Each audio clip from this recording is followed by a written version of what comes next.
Al-Mahdi pasti keturunan Rasulullah. Maka siapa saja yang meragukan nasab-nasab mereka para habaib, ini perlu diragukan. Udah kena fitnatut Dajjal. Walaupun urusan duniawi, habaib bisa tengkar sama habaib, itu urusan mereka. Kita tetap cinta kepada mereka. Apa kata Nabi? Ahibbu zurriyati hubban li. Cintailah keturunanku karena cinta kepadaku. Hadis ini riwayatnya hasan, bagus. Maka wajib mencintai zuriat Nabi. Nabi mengatakan, inni tarikum fikum tsaqalain. Aku tinggalkan bagi kalian dua wasiat. Pertama kitab Allah, yang kedua terahku, keturunanku, ahlu baitku. Maka hadis ini mulai saya sebarkan.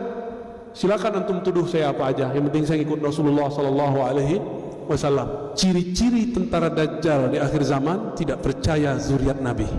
Nanti dia muncul, nggak mungkin, keturunan Nabi udah habis. Ada gak yang ngomong begitu? Dia nggak sadar ngomong begini itu udah ditandain sama Dajjal dia langsung.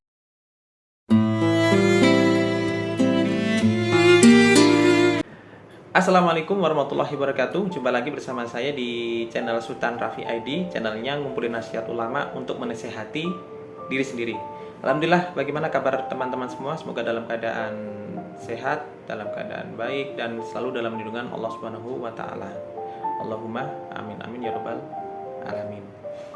Di video kali ini saya tidak akan menampilkan secara penuh konten mengenai Buya Rosi Hashim yang seperti biasa saya lakukan, tapi di sini saya ingin sedikit berkomentar, menanggapi, namun dengan perasaan yang sedih terkait fenomena atau berita heboh yang lagi viral di YouTube. Nah, buat teman-teman yang sering mencari ilmu, mencari referensi ilmu di YouTube, saya yakin pasti berita viral ini akan muncul di berandanya teman-teman ya, yaitu yang menyangkut perselisihan di kalangan Ahlus Sunnah wal Jamaah yang melibatkan para habaib, gus, dan ulama-ulama lainnya.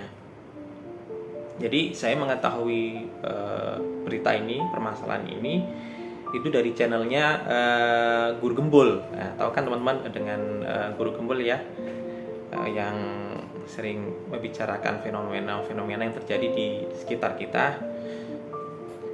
Jadi beliau itu menyampaikan, membahas ada kajian mengenai para habaib yang ada di Indonesia, apakah benar-benar keturunan dari Rasulullah SAW. Jadi kajian ini dilakukan oleh salah seorang ulama, seorang ustadz, Kiai Haji Imaduddin Usman, yang menyampaikan pendapatnya terkait nasab para habib berdasarkan kitab Imam Al-Jundi, yang ternyata itu bertolak belakang dari penjelasan nasab apa yang terdapat di dalam kitab milik organisasi Robitoh Alawiyah, yaitu suatu organisasi yang mencatat keturunan-keturunan Rasulullah SAW yang ada di Indonesia. Dan karena hal ini terjadilah silang pendapat antara ulama, habib, gus, dan sayyid. Saya tidak perlu menyebutkan satu persatu nama ulama, habib. Teman-teman silakan cari sendiri di media sosial, di YouTube ya, saling sindir dan dengan mengungkapkan fakta pendapatnya masing-masing. Apalagi Kiai Imaduddin menyarankan agar para habaib ini melakukan tes DNA. Jadi yang ini agak sedikit juga memperkeruh dari permasalahan yang timbul mengenai nasab dari Rasulullah SAW. Terus saya pribadi di mana sedihnya? Ya jelas sedih ya, karena kita sebagai orang awam ya, kita kan orang awam dihadapkan perdebatan atau silang pendapat antara alim ulama di Ahlus Sunnah wal Jamaah gitu loh. Apalagi kita banyak mengambil ilmu dari mereka gitu. Kita sering dengar ceramah-ceramah mereka di YouTube gitu loh.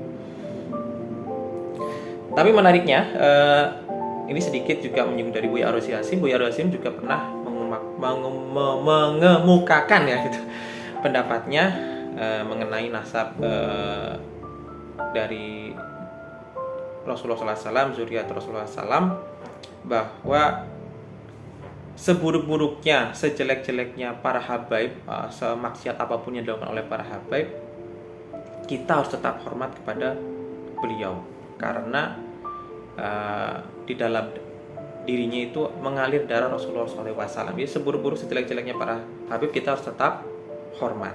Nah, dan juga beliau menyampaikan apabila ada orang yang mencela habaib, berarti orang tersebut ini mencela habaib, berarti orang tersebut sudah terkena fitnah Dajjal, dan beliau menyampaikan sudah ditandai sebagai tentara Dajjal. Nah, ini yang cukup menyeramkan dan cukup kita takutkan.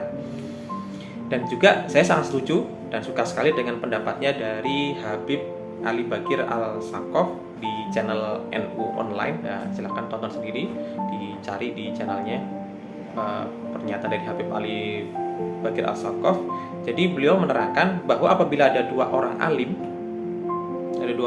dan salah satunya secara nasab lebih baik, contohnya karena keturunan dari Rasulullah SAW, zuriatnya Rasulullah SAW, maka kita harus mengikuti orang alim tersebut